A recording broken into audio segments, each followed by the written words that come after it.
Word of the week is standard. Welcome to Kenneth O'Neal's Word of the Week. Each week, Kenneth will discuss a word which describes a principle or value of the qualities of success. Use the word of the week in your thoughts, deeds, and actions. You can replace a good habit with a bad habit. You can use it as an action step. Kenneth O'Neal will bring you a word of the week each week, and it will help you to improve your life, your relationships, your professional career, and your overall well-being. I know you'll enjoy Word of the Week with Kenneth O'Neal. Kenneth O'Neal is a certified Zig Ziglar trainer and the head of O'Neal Consulting in Kerrville, Texas. And now, Kenneth O'Neal with this week's word, standard. And the word this week is standard. Okay. I'm sure you're going to let us know what that means. I am. And we've got a couple of different themes or pathways that we can go. How is that possible? It's possible because I make it up. Okay, if you say so. So I'm giving people, though, the opportunity to learn.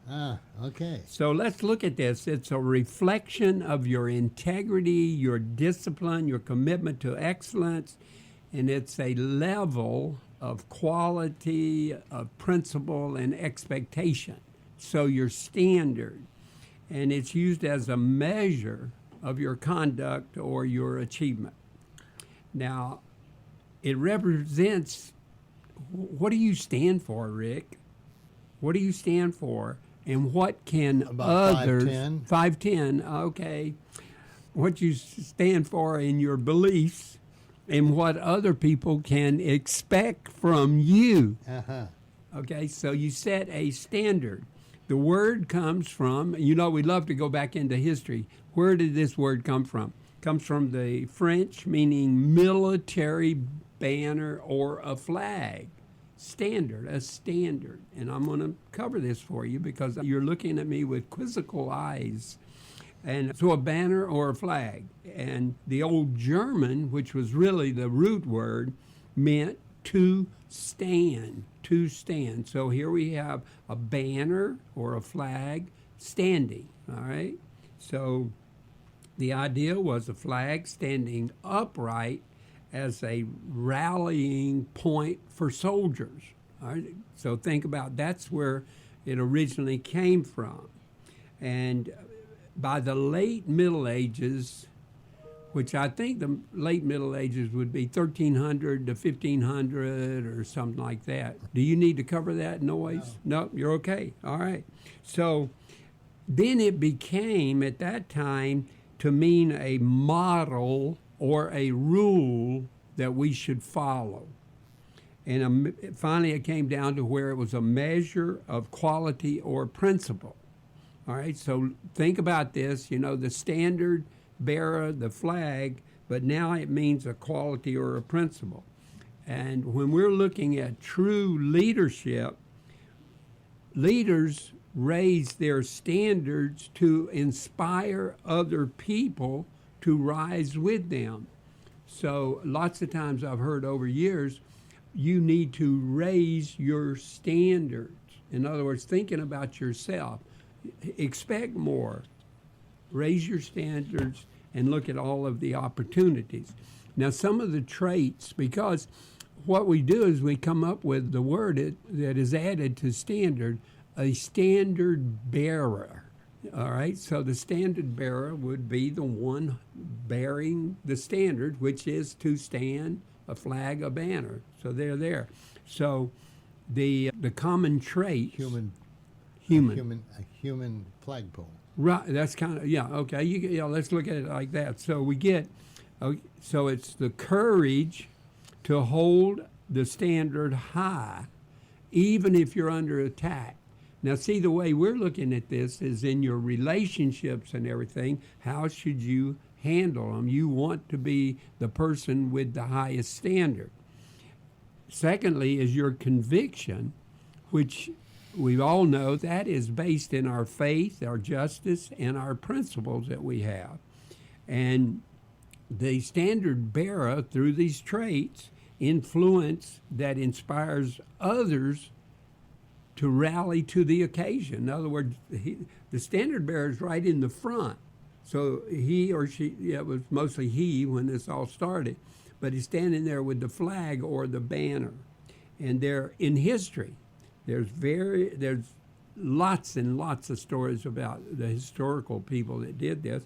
One of them that comes to mind would be Joan of Arc. Remember, during the 100-year wars, she went holding the banner. Then you've got Martin Luther King. He was the standard bearer for civil rights movement. And then, of course, my good buddy, George Washington, American Revolutionary War, President of the United States. So he was the standard of the banner of character. All right? So we're coming there. And so lessons or examples, you live by the standard you set, and it is your most powerful weapon, is that standard. And we want to raise moral standards to transfer a nation of people, and the standard that we're looking for, who is carrying this standard or being the standard bearer for responsibility. You know, we always say you're responsible for your actions. You got to take, because you will suffer through your standards and your actions, you will suffer the consequences. Now, a heavy positive view of all of this is to look, the standard is the fairness. It has to do with quality and consistency. Now, to bring this down to a practical standpoint, we have safety standards. All right? In other words, we have educational standards. We have professional standards. And remember, you've been in a lot of manufacturing plants where OSHA, they would come in and say, okay, the standard is you got to have a railing here for people to hold as they walk away.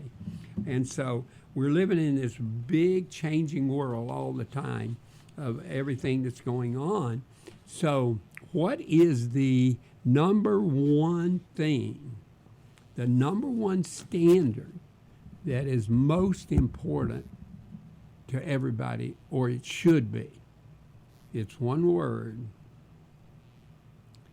and it's this: who is our standard bearer for trust? Trust is the number one standard. So who in this world we live in, and we're talking about, right at the moment, I'm not talking about an individual.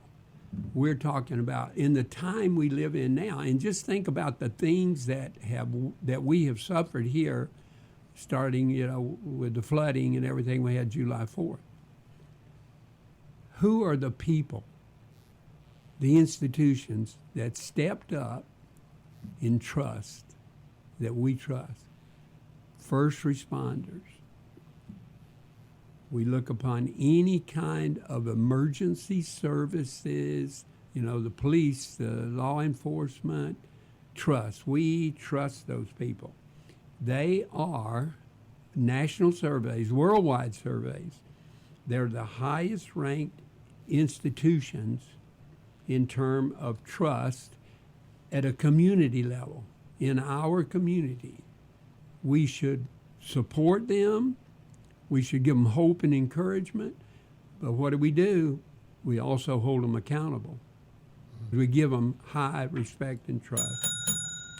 And another one that has come out, did you know a very high trust level goes to local small business owners? Oh, sure. We go into, you go into Napa over here, and they, you trust them. They say, oh, you really need this part.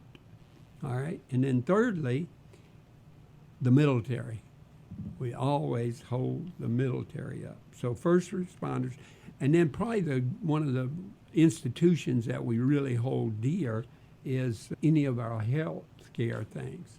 So I want to end up on this standard of bringing you the trust and respect we got, but the greatest, when you're talking about trust and the standard bearer would be George Washington. And when he resigned his commission in 1783, the trust level that he created, because he took trust as a principle over any power that he could ever have.